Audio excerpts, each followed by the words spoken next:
हमारा हिंदू समाज वो समझ चुका, उन्हें बिल्कुल समझ गए कि नौकरी ये उन्हें नहीं देना चाहते। सोने का रेट वो कर दिया जो गरीब आदमी अपनी बच्चियों को ही शादी भी ना कर पाए, उन्हें जो है उनकी बर्बादी हो जाए, उनकी बेटियां अपने घर में बैठी रहे, क्योंकि हर गरीब आदमी 72,000 रुपए तोला सोना कर दिया मोदी साहब ने, जो 22-23,000 रुपए तोला सोना होता था। दोस्तों नमस्कार, मैं हूं आपके साथ शाहनवाज आलम। लोकसभा चुनाव 2024 सामने है। एक तरफ एनडीए है, जहां एनडीए की तरफ से दावा किया जाता है कि अब की बार 400 के पार, जबकि 2014 में मोदी गवर्नमेंट बनने से पहले नारा दिया गया था बहुत हो गई महंगाई की मार, अब की बार मोदी सरकार। वहीं दूसरी तरफ अगर इंडिया गठबंधन की बात की जाए तो कांग्रेस नेता राहुल गांधी लगातार भारत जोड़ो यात्रा करते हैं, उसके बाद जो भारत जोड़ो न्याय यात्रा करते हैं, तमाम तरह के जो बुनियादी मुद्दे हैं वो उठाने की कोशिश करते हैं। इस समय हमारे साथ कांग्रेस नेता वसीम सैफी साहब हमारे साथ मौजूद है। इन सभी मुद्दे पे हम चर्चा करेंगे इनसे।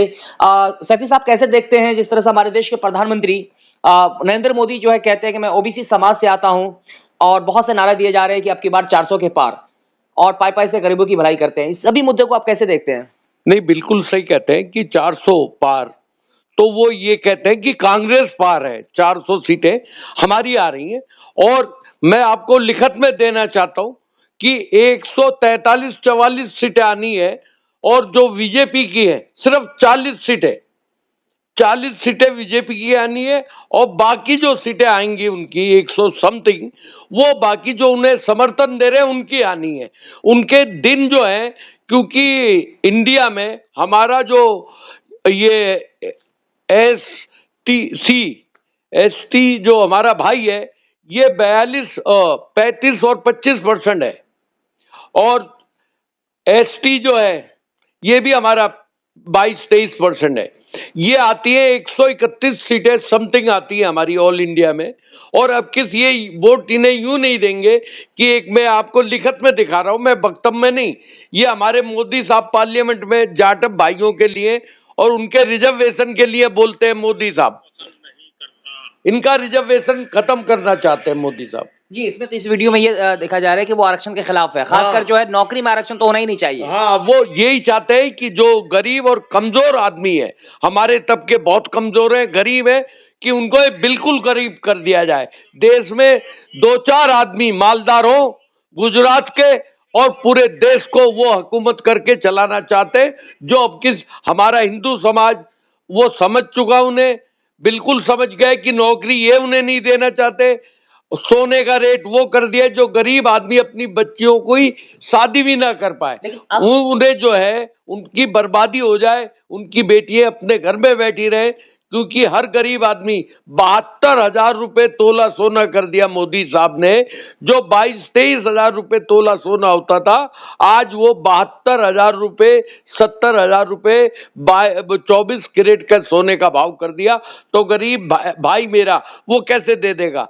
तो और जो हमारे भाइयों की बच्चों की, मेरी नहीं, हमारे समाज की नहीं, मैं मुस्लिम हूं, हिंदू समाज भाई इतना चालाक हो गया कि वो मंदिर मस्जिद पे नहीं जाने वाला, वो जाने वाला अपने बच्चों के रोजगार के ऊपर, उनके काम के ऊपर। अब ये जो इतनी बड़ी तादाद में जो 22-24% हर जगह है, एसटी सी जो है, SC/ST, हाँ ST/SC, इन्हें बर्बाद करने पे लग गए। और मैं इन लोगों से अपील करता हूं, जो इनके समाज का आदमी मोदी सरकार की तरफ से अगर जाटव भाई या और इनके समाज का आदमी लड़े, उसे अगर वोट देंगे तो फिर हमसे नहीं कहें, राहुल भैया से ना कहें कि ये क्या हो गया, उनका रिजर्वेशन खत्म हो जाएगा, उनका संविधान खत्म हो जाएगा।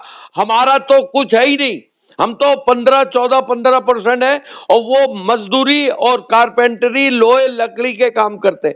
सबसे बड़ा नुकसान इनका होना है, इसलिए इन्होंने ध्यान रखना है कि बीजेपी से इनके समाज का कोई आदमी अगर लड़ता है तो उसे वोट देना, अपने बच्चों का हक मारना है। और देश का आदमी जो है, मैं यूपी गया हूं, हिंदू समाजों से मेरी बात हुई है कि भाई अब वो वोट नौकरी नहीं देने का वायदा जो इन्होंने झूठा करा है, जो नौजवान बच्चे हैं हमारे रेलवे स्टेशनों पे पड़े रहे, बसों में पड़े रहे, जेल उनके बच्चे, भाई इससे बुरे दिन क्या होंगे कि 2 जने पार्लियामेंट के अंदर कूदे थे, उन बच्चों के ऊपर क्या बीती होगी कि वो जने अपनी जान को खतरे में लेके और पार्लियामेंट के अंदर कूदे थे वो हिंदू समाज के बच्चे थे। नहीं तो इन्होंने कितनी बड़ी मजबूरी हमारे देश में आ गई। आज तक ऐसा नहीं हुआ पार्लियामेंट के अंदर कोई आदमी नहीं जा सकता, मगर वो बच्चे कितनी बड़ी उनके मजबूरी होगी। उन्हें मालूम था हमारा समाज बर्बाद हो चुका। लेकिन सैफी साहब, जिस तरह से हमारे देश के प्रधानमंत्री जो है संसद में कहते भी हैं कि वो आरक्षण के खिलाफ है, खासकर नौकरी में तो आरक्षण होना भी नहीं चाहिए, लेकिन वो खुद को ओबीसी समाज से दलित का बेटा, गरीब का बेटा बताते हैं और कहते हैं कि पाई पाई से गरीबी की भलाई करते हैं और 60 करोड़ से ज्यादा लोगों को गरीबी रेखा से ऊपर उठा चुके हैं अब तक। आप पूरे दिल्ली में जाएंगे तो आपको देखेंगे बड़े बड़े होर्डिंग आपको दिखेंगे, फिर आप कह रहे हैं कि वो जो है आरक्षण विरोधी हैं, गरीबों के विरोधी हैं। भाई साहब, वो एक कहावत है, हाथी के दांत दिखाने के और खाने के और, खा कितना रहे ये तो वो जानते हैं। अपने लोगों को खिला देना। आप पकोड़े बेचने की बात करते हो, अरे भाई पकोड़े बिकवाओ ना सबसे, अपने गुजरातियों से, हमारे हिंदू भाइयों से पकोड़े बिकवाने की बात करते हैं। अगर 50-50 लाख रुपए उधार लेके जिसने तालीम दिलवाई है वो अपने बच्चों से पकोड़े बिकवाएगा। पकोड़े बेचने के लिए और पिंचर लगाने के लिए तो हम ही बहुत हैं, रेहड़ी पे सब्जी बेचने के लिए तो हम ही बहुत हैं। उन बच्चों को जिन्होंने अपना घर बेच के, अपनी जमीनें बेच के, क्या उन्होंने ये चाहा था कि हमारा बच्चा एक आगे पहुंचे? मेरे साथ सुबह चलिए यूपी, आप ये देखना, सुबह 4 बजे बच्चे दौड़ लगाते हैं। मुस्लिम समाज के बच्चे नहीं लगाते सड़कों पे दौड़, वो तो सुबह 4 बजे मेरा हिंदू समाज दौड़ लगाता है कि मिलिट्री की नौकरी उन्हें मिलेगी, पुलिस की नौकरी उन्हें मिलेगी। तो सारा काम इन्होंने खराब कर दिया। पुलिस की नौकरी इन्होंने बंद कर दी, गवर्नमेंट जॉब इन्होंने हिंदू भाइयों की बंद कर दी, उन्हें झूठे वायदे इन्होंने कर दिए। अरे मेरा बचपना था, मैं यही जामिया में रहता था, तो उस दौर में हमारे बचपने में 4 बजे सेंटर होता था, तो वहां 4 डबल रोटी के पीस, जो हम बच्चे सेंटर जाते थे वहां हमें बॉल खेलना भी सिखाया जाता था और हमें आगे भी बढ़ाया जाता था, और 4 डबल रोटी के पीस हर बच्चे को मिलते थे। वो कांग्रेस पार्टी थी। इनके पास इन्होंने क्या दिया? कितने सेंटर हैं बताइए इनके? क्या खोला इन्होंने? इन्होंने स्कूल और प्राइवेट कर देंगे, गरीब अपने बच्चों को भी नहीं पढ़ा सकता।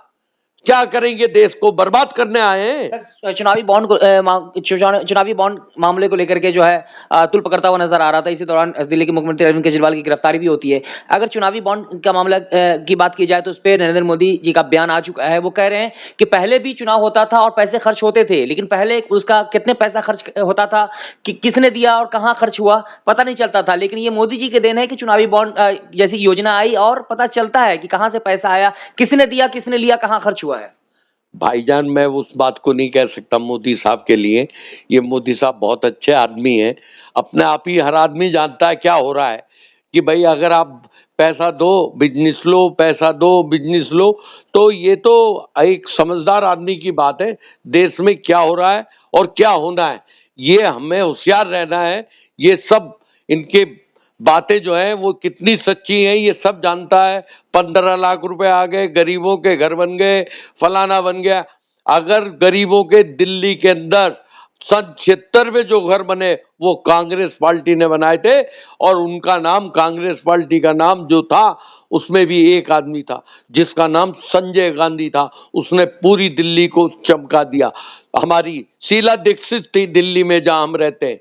दिल्ली में कौन सी सड़क है, कौन सी जगह मेट्रो नहीं पहुंची, ये मालूम है? ये सोनिया जी ने और हमारी शीला जी ने, लोकसभा जो मुख्यमंत्री थी, उन्होंने क्या दिल्ली को चमकाया। आज तक कुछ हुआ दिल्ली में? क्या हुआ बताओ? लेकिन कहा जाता है लोकसभा चुनाव 2024 जो है बहुत महत्वपूर्ण है। क्या ऐसा क्या होने वाला है लोकसभा चुनाव 2024 के बाद, जो कहा जा रहा है कि इस बार मोदी भगाओ देश बचाओ, मोदी भगाओ लोकतंत्र बचाओ, मोदी भगाओ संविधान बचाओ? नहीं, मोदी साहब को भगाना नहीं है। अच्छा। भगाना किसी को भी नहीं चाहिए, और ना भगाने देंगे। देश में रहेंगे, मगर वो खुद रोएंगे।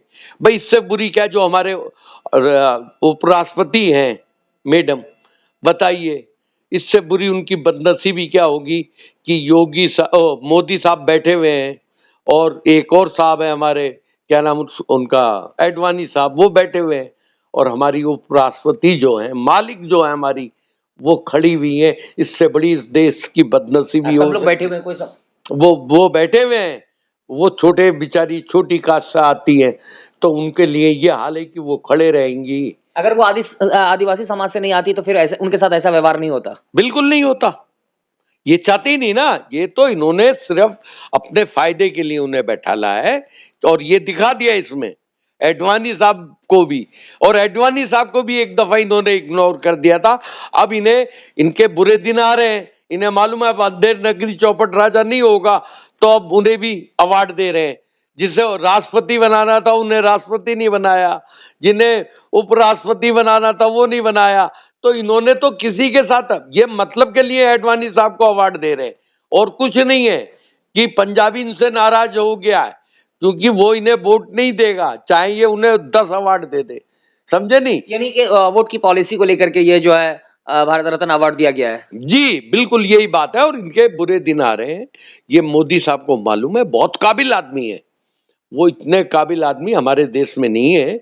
आज मोदी साहब जो काबिल है उन्हें बुरे दिन नजर आ रहे हैं, और काट के हंडिया जो है ना बार बार नहीं चढ़ती, और वही हिंदू समाज इन्हें वोट नहीं देगा। नौजवान तबका जो रेलवे स्टेशनों पे नौकरियों के लिए बेचारे उधार पैसे लाए अपनी मौसी से, कोई चाची से, कोई पड़ोसी से, अगर उनकी वालदा वालिद साहब के पास नहीं थे हिंदू समाज के, क्योंकि नौकरियों में हमारा मुस्लिम समाज को तो लेते ही नहीं। अब राहुल भैया कह रहे हैं कि हम रिजर्वेशन देंगे, वो भी देखेंगे देंगे या नहीं देंगे, मगर हमारा तो है ही नहीं।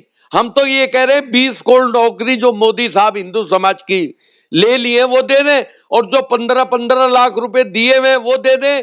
जो सिलेंडर पे इन्होंने लूट मारी करी है, जो 400 रुपए का सिलेंडर जो 1200 रुपए का दिया है, मैं कहता हूं अगर हमारी सरकार आएगी हम और भी ज्यादा गरीब आदमियों को, जो बेचारे वाकई में गरीब है, हम अपनी पार्टी से इंतजार करेंगे, राहुल भैया से, उनसे कहेंगे कि इन्हें सरसों का तेल भी और सिलेंडर भी इन्हें सस्ता दो, और चीनी भी दो इन गरीबों को राशन में, जो गरीब आदमी के वहां घी भी खाया जाए और रोटी भी खाई जाए। गरीब को और मजबूत करेंगे और उन्हें अच्छी तालीम दिलवाएंगे। आज जितने स्कूल, जितने कॉलेज, जितने हॉस्पिटल बने, किसके राज में बने? इन्होंने तो अपने वहां भी नहीं बनाए, गुजरात में भी नहीं बनाए, इन्होंने सिर्फ अपने घर को मजबूत करा है, और जो अपने घर का नहीं हुआ वो देश का क्या होगा। चलिए बहुत बहुत धन्यवाद। अभी आपने देखा कि हमारी बातचीत जो है कांग्रेस नेता वसीम सैफी साहब से बातचीत हो रही थी। उन्होंने कहा कि जो आरक्षण को लेकर के जिस तरह से हमारे मोदी जी